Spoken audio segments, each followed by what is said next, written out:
Welcome back to another episode of the Idle News Show. And today I wanted to just go ahead and we need to talk about what's happening with education in America, because whether you realize it or not, it's about to change everything. So in 2022, the U.S. Department of Education had a budget of $637 billion. And now this year in 2025, we have a budget. The Department of Education has a budget of just $103 billion. If you guys did quick math, you know that is an 83% cut. And I just want you to go ahead and let that sink in, because that is a major, major shift. So what exactly does this mean for education? Well, first of all, it means fewer federal grants, less funding for higher education, and an even bigger gap between what schools teach and what the companies actually need. So here's the kicker. Where was all that money going in the first place? This was the question that I got curious about since our last Idle News segment. So I did a little digging. And so just take a look at this. The biggest slice of the education budget is federal student aid, and that's $160 billion. And meanwhile, career, technical, and adult education, why, that is just the orphan child with $2.2 billion. So really that's just pennies compared to the federal student aid budget. And so what's this translation? Really, the DOE is investing in degrees, but not actual skills, or at least, they were, right? So funding student debt and not actual workforce training. And so we have been throwing money into a system that graduates students with degrees, but no job skills. So maybe it's not surprising that the government is pulling back. And in fact, they're actually doing more than that. I don't know exactly what you've seen, so I'll just share what I've found. In February, the government axed nearly $1 billion in Department of Education contracts alone. And so whole programs are just completely gone. Some of them were cut for wasteful spending, others for not aligning with new priorities. Either way, the message is clear. The federal government is stepping away from funding education, right? And so that's $1 billion ripped out of the system just overnight. And it doesn't actually stop there. This is where things actually get wild. The Department of Education is slashing half of its staff. And of course, as you know, there is talks of it shutting down completely. And so this isn't just budget tightening, like I showed you in the first article. It is a fundamental shift into who controls education. So if the DOE disappears, who steps in? Is it just states? Is it going to be private companies? AI-driven learning platforms? One thing for sure, corporate training is about to become the new standard. Think about it. If there's no DOE overseeing these skills development, companies have no choice but to take their training into their own hands. And of course, that means that corporate learning and development, internal upskilling programs, and instructional designers like you are becoming the new architects of learning. And then lastly, we have a clear signal of what's coming next, right? Linda McMahon, overseeing the transition, has just laid out the DOE's final mission. And guess what? It's not about keeping things the same, as you just saw. It's about handing off education to the private sector. So according to this plan, the DOE is shifting its focus entirely toward workforce development, partnering with industries, decentralizing education, and cutting government-backed student loans and traditional degree funding. So if you want an education, you're either getting it from your employer, a trade school like Idle Academy, or a private learning program. And the government is stepping back, and the private sector is truly taking over. And so this isn't just theory, it's happening. Companies will have to train their workforce themselves. And this really means one thing. Corporate instructional designers are about to become one of the, we're already in high demand. We've already seen the percentages growing, but they are truly going to be one of the most in-demand professionals in the workforce. And so that's pretty big news. And I'm just going to leave it there and just kind of move into some of the fun stuff I found around our industry on LinkedIn.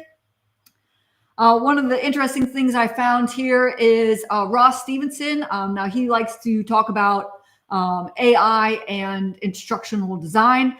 And one of the things he was talking about recently, like a week ago, was about critical thinking and AI. And what he actually gave, I thought was pretty interesting. And he gives how to think with AI. So first you assess like what it is that you need AI to do. Can you pre-prompt it?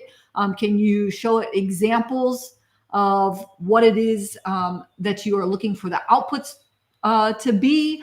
Writing the prompt, maybe doing a little role reversal and a challenge. So definitely Ross Stevenson. I'll show you his name again so you can go check him out and give him a follow on LinkedIn. He's always talking about new and creative ways to incorporate instructional design and AI. In our Idle News segment, we often talk about the evolving landscape of education. I also like to focus on innovative methods educators employ to engage students. I found this article and I thought it was so cute and interesting. I even went to his TikTok to see how he's teaching, how he's getting this attention of the news and his students. And really, this is just he's not a formal teacher. And this guy wanted to start helping people in Jamaica learn math, even in a way that he wasn't able to learn it whenever he was going through school. And so he's just doing a lot of TikTok lives. And what's great about it, I went and watched, and he actually brings people up on the stage. Right, you can see that there he is, and then he brings like his people up on the stage to talk to him, to ask him questions about math, and to go through what that looks like. I just thought it was so clever. It was such a neat use to see that it get news attention, to see just how many people showed up to his lives.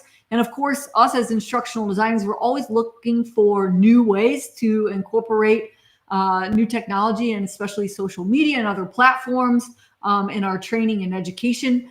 And so this is just an example of how it can work so very well. People are already on TikTok. And so is there a way that you can teach and onboard people? And of course there's lots of different ways that you can use TikTok in corporate training, in onboarding, in education. And so it is just another example of the way that this is catching on. And so the fact that people are just showing up live to learn simple math on TikTok was fascinating to me, and just how much more could we do using this platform to engage our learners. And the last LinkedIn post that I saw that I thought was good was by Ryan Martin. And you can't really see it. I was a little tricky to squeeze on here. But what he says is most adults don't learn for fun. They're not all weird like us, right? We're usually love learning, but most people don't learn that way. They learn because they have to, right? A new software update, a broken dishwasher, a surprise career pivot. Situational learning isn't a flaw, it's human nature. People don't crave theory, they crave solutions. They want progress they can see, feel, and apply right now. If learning doesn't connect to an immediate need, engagement drops, retention plummets, motivation disappears. He says the fix? Tie learning to real problems, real stakes, and real impact. And what really cinched it for me, and why I really wanted to share this with you, was this last line that he wrote. Because when knowledge solves a pressing problem, learning stops feeling like a task. It starts feeling like a lifeline. And are there ways that you can position your training and bring it up just in the nick of time that can make it feel like a lifeline for your learners? Ryan Martin's another great person to follow on LinkedIn. And so, I mean, here's the $1 million question. Are you ready for this shift? Because it's happening right now. The government is pulling back, universities are struggling, and the corporate world needs more learning and development experts more than ever. This is where you come in. And this is, of course, part of the mission of Idle Courses and Idle Academy. If you're interested in seeing if instructional design is right for you, we have a free 5-day challenge that will get you introduced to instructional design and how to pivot into the career. and build a portfolio. You can find it by going to idlecourses.com/challenge or /live challenge to check it out for free. Also, we are constantly doing and putting thought leaders in the industry in front of you through our initiative called Idle Presents. You can go to idlecourses.com/presents, see all of our upcoming webinars, register for them. And when you register, you get access to all of the recordings that came before, and of course, all of the recordings that will be uploaded there in the future. And so thank you for joining me for Idle News today. It's always a pleasure to be here with you. Feel free to drop me any comments, any questions that you have. If you want to send me a news article that I should consider for the program, go to idlecourses.com/news and drop it in the contact me section. I love hearing from our audience members. So thank you so much.